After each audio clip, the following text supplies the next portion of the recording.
Rory, are you ready to talk about computers? Are we getting paid to give an answer to this question? No, unfortunately no. I'm not saying anything until I'm paid for the advertising, and neither should you. Yeah. Yes. Sorry. I'm not sorry. Bravo, correct. Yes, that's my educated native speaker. Hello lovely, in this video we're gonna give you model answers and vocabulary for computers. I'm Maria. And my name is Rory, and we're here to help you with your IELTS speaking and have fun along the way. In the first part of the video, we are giving you model answers, and in the second part of the video, we are gonna discuss all this gorgeous vocabulary and grammar for a high score. So watch the video till the very end. We're also giving away our premium subscription. All you need to do is subscribe to our channel, like this video, and leave some answers to this week's questions. So, the topic is computers, a fresh IELTS speaking part 1 topic. Rory, are you ready to talk about computers? Yes. How often do you use a computer? Well, if we include the one on my phone, then probably just about every single day. They're hard to get away from. I think the same is true for just about everyone, isn't it? What do you usually use a computer for? Just about everything you could care to imagine. But if we narrow it down to the most common and general things, probably storing and communicating information.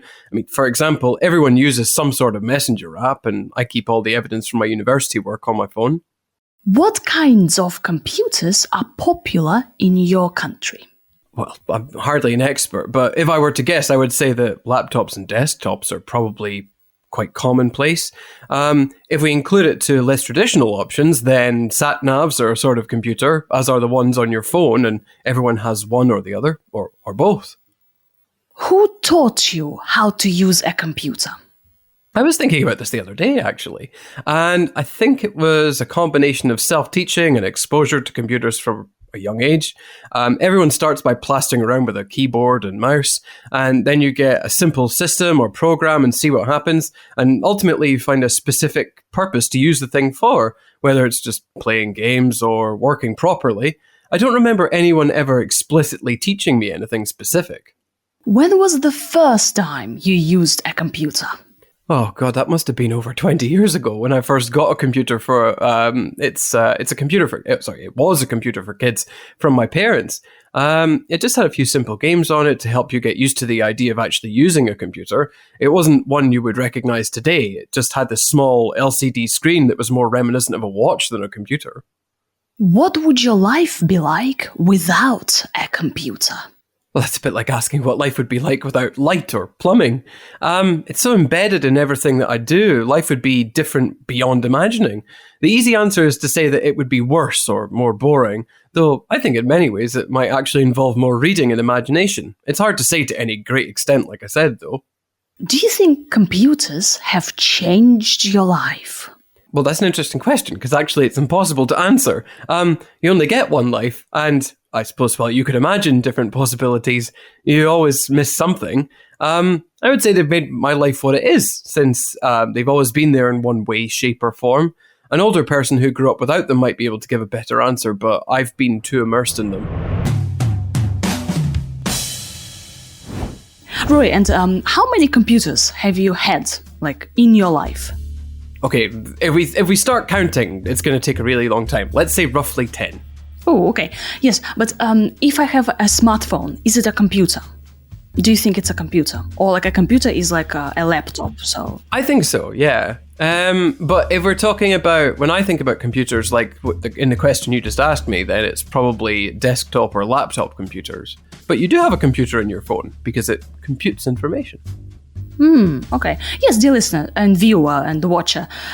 So we can say that our phone is our computer, but also like a desktop, so a laptop, right? So like this, a laptop, and also a desktop computer, this huge computer that stands on your desk or on your table somewhere.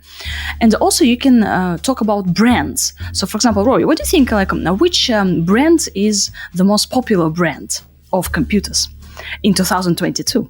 That's a good question. Are we getting paid to give an answer to this question? No, unfortunately, no. It starts with an A. Is it Apple? Apple, yes. Yeah, Apple computers. So, dear listener, if you have Apple computers, or if you don't have any Apple, you can still say that, oh yeah, Apple laptops, Apple computers are popular. Nice. Right. So, you see, you can talk about your phone, you can talk about different brands of computers, and Rory, you say that it's hard to get away from. So computers are hard to get away from. They are, yeah. So if something is hard to get away from, that just means that it's everywhere, and so you can't really escape them. Also, Rory has used a tag question. He goes like, I think it's the same is true for everyone, isn't it? The same is true for everyone, isn't it? Rory, could you model a nice pronunciation for us? What about the intonation? I think the same thing is true for everyone, isn't it? So, isn't it? Isn't it? So it goes up, right? I can't remember. Maybe you'll be able to tell us. Does it go up when you're inviting an answer, and it goes down when you're sure about the answer? Bravo, correct. Yes, that's my educated native speaker. Yeah, so you can say like, it's true for everyone. It is true. It's true, isn't it? Isn't it? Like, what do you think? But if you are sure that yes, well, come on, it's true for everybody. Like everybody enjoys our podcast and the vidcast and my hair, Maria's hair. So, well, it's true for everybody, isn't it? Isn't it? Kind of like it's a fact that everybody loves my new hair. Rory, do you like my hair? I do. When did you have it done? This week, just for the recording, dear listener, just for you to enjoy. Take a look. Yeah, Rory has got nice hair. You've got a haircut. I did. I had my hair cut about a week ago, I think. I had my hair cut. What day is it today? No. What year is it? Right, okay. Back to the computers. You can say, like, what do you usually use a computer for? So what do you usually use it for? I use computers for blah, blah, blah. So the question is a bit strange.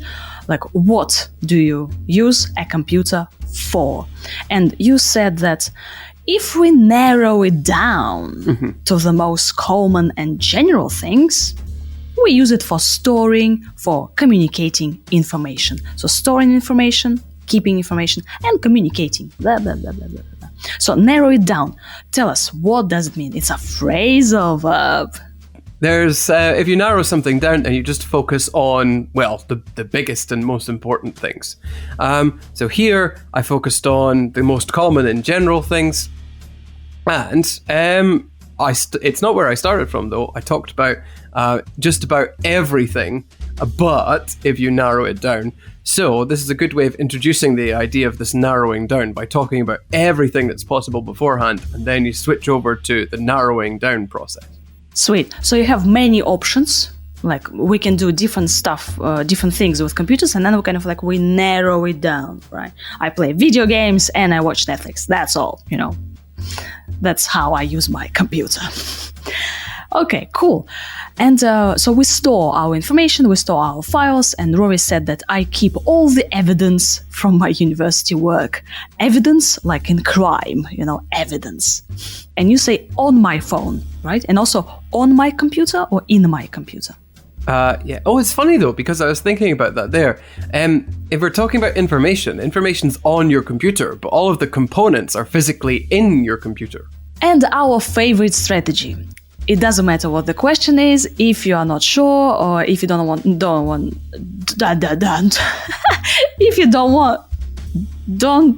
what to say. Oh my God. If you don't know what to say, dear listener, so you can say, I'm hardly an expert. But if I were to guess, I'd say that, yeah. For example, I ask Rory, what's the most expensive computer in the world? Well, I'm hardly an expert, but if I were to guess, I would say it's something made by Apple, just because their computers are usually quite expensive. Rory, what about the future? What computers people will use in the future? Well, I'm hardly an expert, but if I were to guess, I'd say they'd be using ones that are more sophisticated. Yeah, you see? And then we say that laptops and desktops, so desktop computer, desktops, are quite commonplace. So commonplace, it means common, popular. I don't know if it means they're popular, because popular is to do with lots of people liking something. But if something is commonplace, then it's like, well, it's something you see most of the time in different places. Yeah, so you can say laptops are commonplace. Yeah. But then Rory goes less traditional options, not variants, options, like different options. You said sat-navs?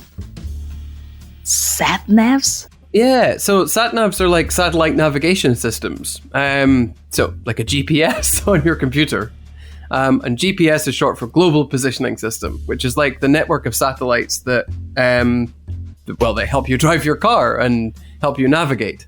And who taught you how to use a computer? And Rory goes, well, it's a combination of self-teaching and exposure to computers. So exposure, so when you are exposed to computers, what happens? You're just around them all the time and they're part of your life. So you can see them and interact with them on a daily basis. And then you said that everybody starts by plastering around with a keyboard and a mouse. Keyboard is the keyboard. So plastering around is another phrase or verb for a super high score.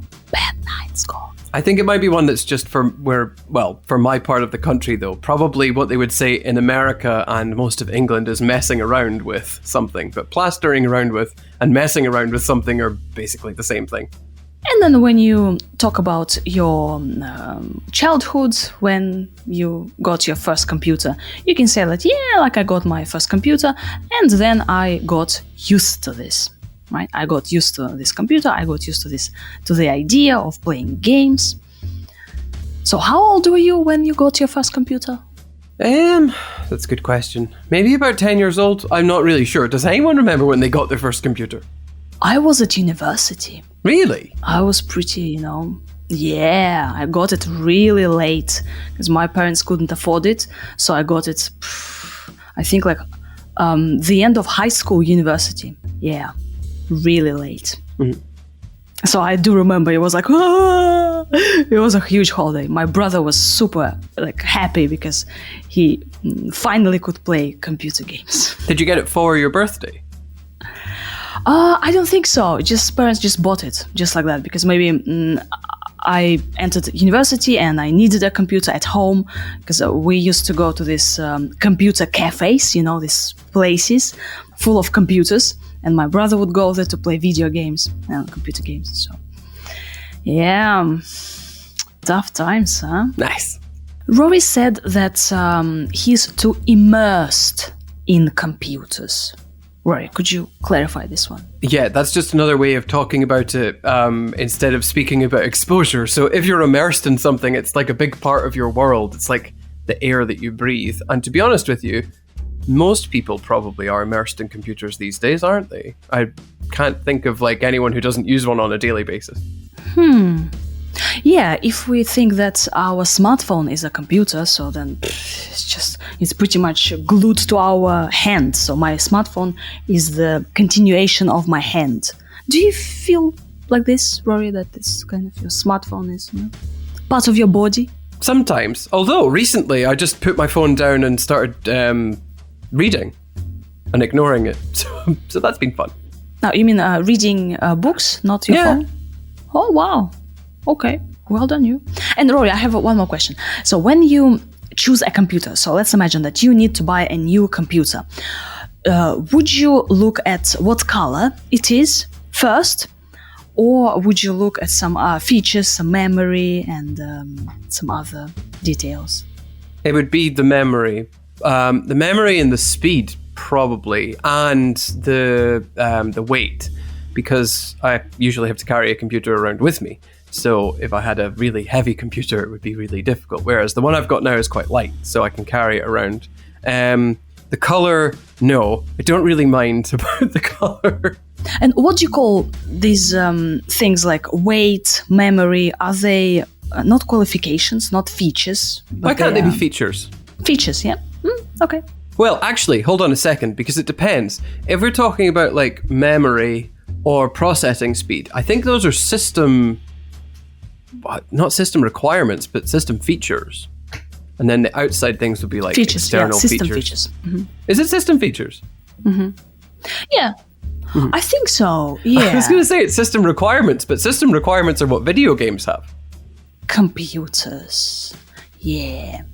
Excellent. Thank you very much for listening and watching. So computers is our fresh IELTS speaking part 1 topic. Rory, your final word, computerized word to the world? Hopefully the answers were easy enough to compute. Sorry. I'm not sorry. Please like our video, subscribe, share it, all over the world, and please let us know in the comments what computers do you use. Are you an Apple person? Are you an Asus ZenBook person? I am an Asus ZenBook person. So Rory, are you what are you? Are you a Samsung? I'm not saying anything until I'm paid for the advertising, and neither should you. Yes, Apple. Could you please get in touch? All right, so Apple people, we are, get in touch and pay us to we don't have advertise any your Apple products. technology, but yeah, yes. Thank you very much. Bye. Bye.